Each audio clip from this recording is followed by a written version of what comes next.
Silakan mengambil tempat. Silakan mengambil tempat. Silakan mengambil tempat. Silakan mengambil tempat. Ya, silakan mengambil tempat. Saudara, puluhan mahasiswa dari Institut Agama Islam Negeri atau IAIN Takengon menggelar unjuk rasa di area kampus Ujung Gargong pada hari ini Rabu 30 Agustus 2023. Aksi protes ini dilakukan sebagai bentuk ekspresi keprihatinan mereka terhadap isu-isu penting yang berkaitan dengan pendidikan dan lingkungan kampus.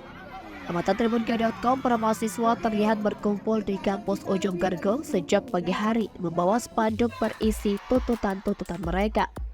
Beberapa di antara tuntutan tersebut meliputi perbaikan fasilitas belajar, peningkatan kualitas pendidikan, serta transparansi dalam pengelolaan kampus hingga menolak perkuliahan di kampus Genting Gerbang Mulyajadi.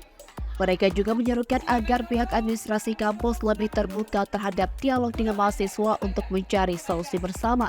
Pantauan awal menunjukkan bahwa unjuk rasa berjalan dengan damai dan tertib saat acara pengenalan budaya akademik dan kemahasiswaan atau BPAK.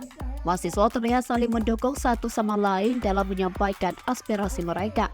Hingga berita ini diturunkan, belum ada pernyataan resmi dari pihak kampus terkait tuntutan dan unjuk rasa yang sedang berlangsung.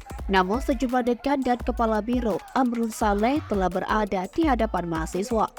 Dari Aceh Tengah, Romadhani, Tribun Gayo.